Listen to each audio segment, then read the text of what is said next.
Welcome to Nisha kitchen. வாங்க viewers, இப்போ நம்ம சேனலுக்குள்ளே போகலாம்.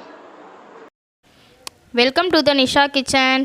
ஹாய் ஃப்ரெண்ட்ஸ், இப்போ நீங்கள் பார்த்துக்கிட்டு இருக்க ரெசிபி என்னென்னு பார்த்தீங்கன்னா ஸ்டஃபிங் கொழுக்கட்டை. இது இப்போ நம்ம எப்படி செய்யலான்றதை பார்க்கலாம். வாங்க ஃப்ரெண்ட்ஸ். இப்போ நமக்கு கொழுக்கட்டைக்கு தேவையான இன்க்ரீடியன்ட்ஸ் என்னன்றதை பார்த்துடலாம். இப்போ அதுக்கு நான் அணில் கொழுக்கட்டை மாவு எடுத்திருக்கேன். இது ஒரு பேக் இந்த ஒரு பேக்கையும் தான் நம்ம இப்போ ஆட் பண்ண போகிறோம். இதை ஒரு பாத்திரத்தில் ஃபஸ்ட்டு நம்ம போட்டுக்கலாம். அது கூடவே இப்போ நம்ம இன்னொரு பாத்திரத்தில் நான் தண்ணி அடுப்பில் வச்சுருக்கேன். இதை நம்ம நல்லா பாயில் பண்ணிக்கலாம். இது நல்லா சூடாகணும். இது வெந்நி இப்போ நல்லா சூடாகட்டும். அதுக்கப்புறமா இந்த மாவை இப்போ நம்ம கிளறிக்கலாம். இப்போ இந்த மாவு ஒரு பாத்திரத்தில் நம்ம தட்டிட்டோம். இதுக்கு தேவையான அளவு நம்ம சால்ட்டு சேர்த்துக்கலாம். இப்போ வெந்நீர் நல்லா சூடாகிடுச்சு. இப்போ நம்ம அடுப்பை ஆஃப் பண்ணிக்கலாம்.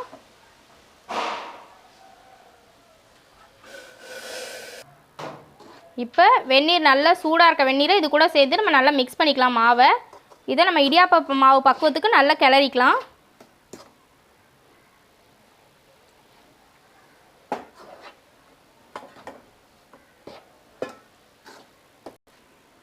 இப்போ மாவு எல்லாம் நம்ம நல்லா மிக்ஸ் பண்ணியாச்சு. இது கூட லேசாக கொஞ்சம் ஆயில் நம்ம சேர்த்துக்கலாம்.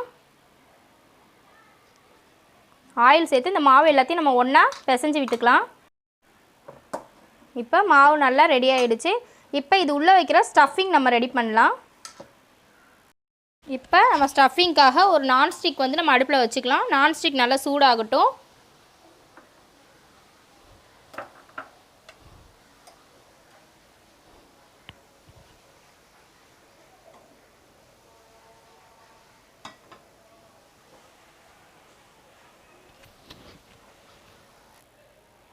நான்ஸ்டிக் பேன் நல்லா சூடாகிடுச்சு. இப்போ நம்ம இது கூட 200 கிராம் அளவுக்கு சிறுபருப்பு சேர்த்துக்கலாம்.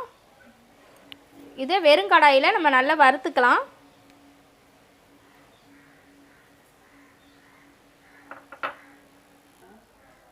நல்லா வாசனை வர அளவுக்கு நம்ம வறுத்து எடுத்துக்கணும்.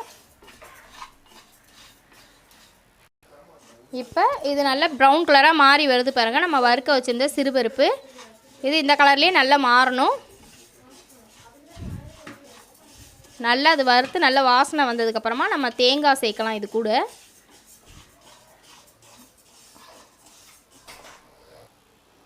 சிறுபருப்பு இப்போ நல்ல நிறம் மாறிடுச்சு. இப்போ நம்ம இது கூட தேங்காய் தூள் பண்ணி எடுத்து வச்சுருக்கேன். இது ஒரு அரை மூடி தேங்காய் அளவுக்கு மிக்ஸி ஜாரில் தூள் பண்ணி எடுத்தது.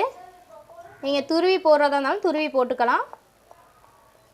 அதையும் இது கூட சேர்த்து லைட்டாக வறுத்துக்கலாம்.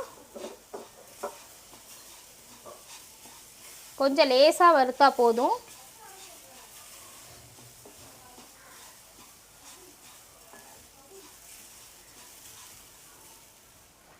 இது கூடவே ஒரு 250 கிராம் அளவுக்கு நம்ம வெல்லம் சேர்த்துக்கலாம். வெல்லம் நீங்கள் பார்த்து சேருங்க. ஏன்னா ஒவ்வொரு வெல்லத்தில் கொஞ்சம் மண் நெருன்ற மாதிரி இருக்கும். அந்த மாதிரி வெல்லமாக இருந்தால் நீங்கள் அது லைட்டாக காய்ச்சி பாக எடுத்து சேர்த்துக்கோங்க. இது வெல்லம் நல்லா இருந்தனால நான் டைரெக்டாக சேர்க்குறேன். இந்த சூட்டோடையே நம்ம அப்படியே அடுப்பை ஆஃப் பண்ணிடலாம். அந்த சூட்லேயே அந்த வெல்லம் நல்லா மெல்ட் ஆகிடும். நம்ம ஸ்டஃபிங் உள்ளே வைக்கும்போது ரொம்பவே நல்லாயிருக்கும் அது மெல்ட் ஆகி.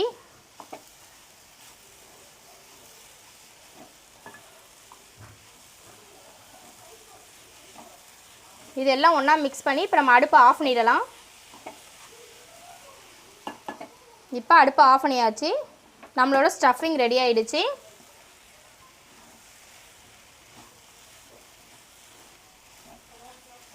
இப்போ நம்ம மாவு உருண்டை பிடிச்சி இது கொஞ்சம் ஆறுனதுக்கப்புறமா நம்ம மாவு உருண்டை பிடிச்சி மாவுக்குள்ளே இந்த ஸ்டஃபிங்கை வச்சு நம்ம எப்படி கொழுக்கட்டை செய்யலான்றதை பார்க்கலாம்.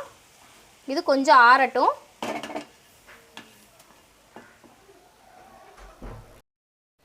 இப்போ நம்ம இந்த அளவுக்கு ஒரு மாவு உருண்டை எடுத்து அதை நம்ம முதல்ல கையில் வச்சு லைட்டாக தட்டிக்கலாம். தட்டி இதை நம்ம ஒரு கொழுக்கட்டை அச்சில் தான் நம்ம வைக்க போகிறோம்.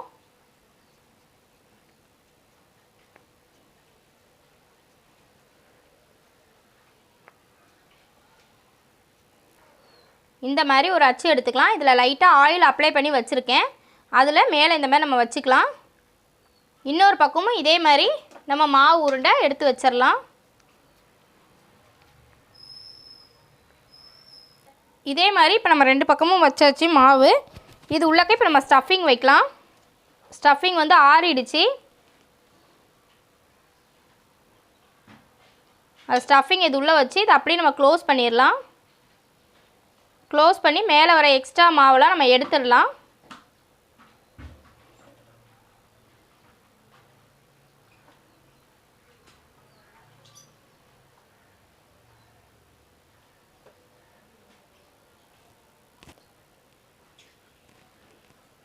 இப்போ பாருங்கள், நம்மளோட கொழுக்கட்டை மாவு வந்து ரெடி ஆகிடுச்சு. இது வந்து ஆல்ரெடி நான் ஒரு இட்லி பாத்திரத்தில் தட்டில் வந்து நான் ஆயில் தடவி வச்சுருக்கேன். அந்த பாத்திரத்தில் நம்ம இந்த ரெடி பண்ணி வச்சுருக்க கொழுக்கட்டையை அதை நம்ம ஆட் பண்ணிக்கலாம். இதை எல்லா தட்டிலையும் நம்ம வச்சுட்டு இதை அப்படியே இட்லி பாத்திரத்தில் வச்சு வேக வைக்கலாம்.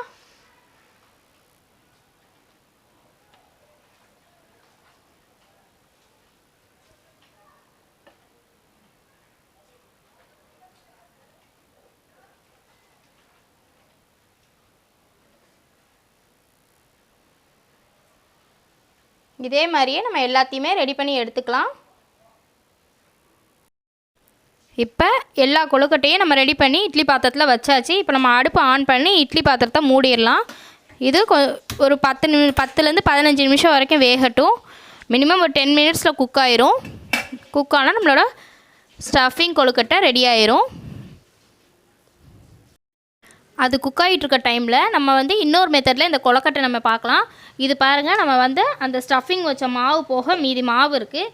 இது கூடவே நம்ம உள்ளுக்குள்ளே வைக்கிறதுக்கு ஸ்டஃபிங் ரெடி பண்ணியிருந்தோம்ல, அதையும் இது கூட சேர்த்து நம்ம நல்லா மிக்ஸ் பண்ணிக்கலாம். அந்த மாவு கூடயே இந்த ஸ்டஃபிங்கை மிக்ஸ் பண்ணி நல்லா நம்ம பிசைஞ்சிக்கலாம்.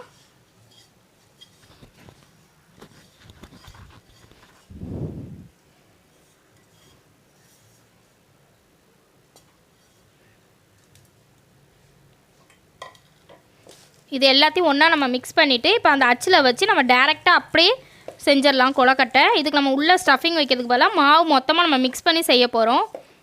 இதுவும் ரொம்ப நல்லாயிருக்கும். இந்த ஸ்டைலையும் நீங்கள் செஞ்சு பாருங்கள். அதுக்காக தான் இதை நான் செஞ்சு காட்டுறது.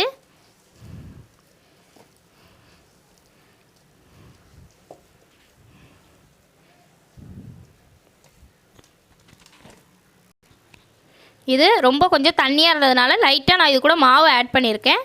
கொஞ்சமாக லேசாக அரிசி மாவு ஆட் பண்ணால் போதும். ஏன்னா நம்ம அந்த வெல்லத்தோட ஜீரா அந்த இது வந்து நம்ம இந்த மாவோட மிக்ஸ் பண்ணும்போது ரொம்ப கொஞ்சம் தண்ணி விட்ட மாதிரி இருந்தது. ஸோ அதுக்காக தான் இது கூட இப்போ ஒரு டேபிள் ஸ்பூன் அளவுக்கு நம்ம வந்து அரிசி மாவு ஆட் பண்ணியிருக்கோம். இது எல்லாத்தையும் ஒன்றா மிக்ஸ் பண்ணி நம்ம இப்போ அந்த அச்சில் வச்சு இதையும் நம்ம தனியாக வேக வச்சு எடுத்துக்கலாம். உங்களுக்கு இது கூட இந்த வெல்லத்தோட இனிப்பு எதுவும் பத்தலை தேவைப்படுதுன்னா நீங்கள் இது கூட கொஞ்சம் சுகர் கூட ஆட் பண்ணிக்கலாம்.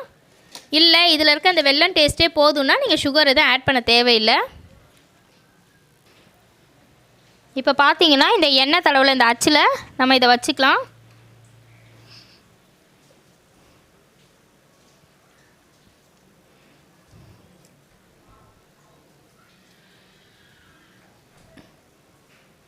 இங்கே பாருங்கள், இந்த மாதிரி நமக்கு ரெடி ஆயிரும். இதையும் நம்ம இட்லி பாத்திரத்தில் வச்சு நல்லா வேக வச்சு எடுத்துக்கலாம். இதே மாதிரி மீதி இருக்க மாவையும் நம்ம ரெடி பண்ணி எடுத்துக்கலாம். நம்ம இப்போ இதை ரெடி பண்ணி வச்சாச்சு. இதையும் இட்லி பாத்திரத்தில் வச்சு நம்ம வேக வச்சு எடுத்துக்கலாம். ஃபஸ்ட்டு வச்சுருந்த கொழுக்கட்டையை நம்ம இப்போ ஓப்பன் பண்ணி பார்க்கலாம். கொழுக்கட்டை வெந்துருச்சு. இப்போ நம்ம இதை எடுத்துக்கலாம் வெளியில். இதை எடுத்துகிட்டு இப்போ நம்ம ரெண்டாவது செஞ்சு வச்சுருந்த ஸ்டஃபிங்கை அதையும் நம்ம இதுக்குள்ளே வச்சு வேக வைக்கலாம்.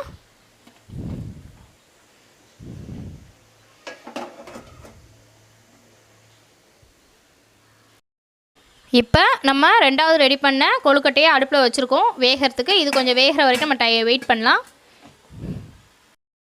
இப்போ ரெண்டாவது வச்சுருந்தா கொழுக்கட்டை ரெடி ஆகிடுச்சோம் நம்ம பார்க்கலாம். இப்போ ரெண்டாவது வச்சுருந்த கொழுக்கட்டையும் ரெடி ஆகிடுச்சு. இப்போ நம்ம அடுப்பை ஆஃப் பண்ணிடலாம். இப்போ இதை ஒரு பவுலில் நான் எடுத்து சர்வ் பண்ணி காட்டுறேன். இப்போ பாருங்கள் ஃப்ரெண்ட்ஸ், நம்ம செஞ்ச ஸ்டஃபிங் கொழுக்கட்டை, நெக்ஸ்ட்டு வந்து எல்லா ஸ்டஃபிங்கையும் ஒன்றா மிக்ஸ் பண்ணி செஞ்ச கொழுக்கட்டை ரெண்டுமே ரெடி ஆகிடுச்சு. பாருங்கள் எப்படி எவ்வளோ அழகாக ஃப்ளவர் மாடலில் ரொம்ப சூப்பராக இருக்குன்ட்டுன்னு. இன்ஷால்லா கண்டிப்பாக ட்ரை பண்ணி பாருங்கள் ஃப்ரெண்ட்ஸ். அஸ்ஸலாமு அலைக்கும் வரஹ்மத்துல்லாஹி வரகாத்துஹு. தேங்க்ஸ் ஃபார் வாட்சிங் the video viewers. Nisha kitchen சேனலுக்கு லைக் பண்ணுங்கள், ஷேர் பண்ணுங்கள், சப்ஸ்கிரைப் பண்ணுங்கள். பக்கத்தில் இருக்க பெல் பட்டனை கிளிக் பண்ணுங்கள்.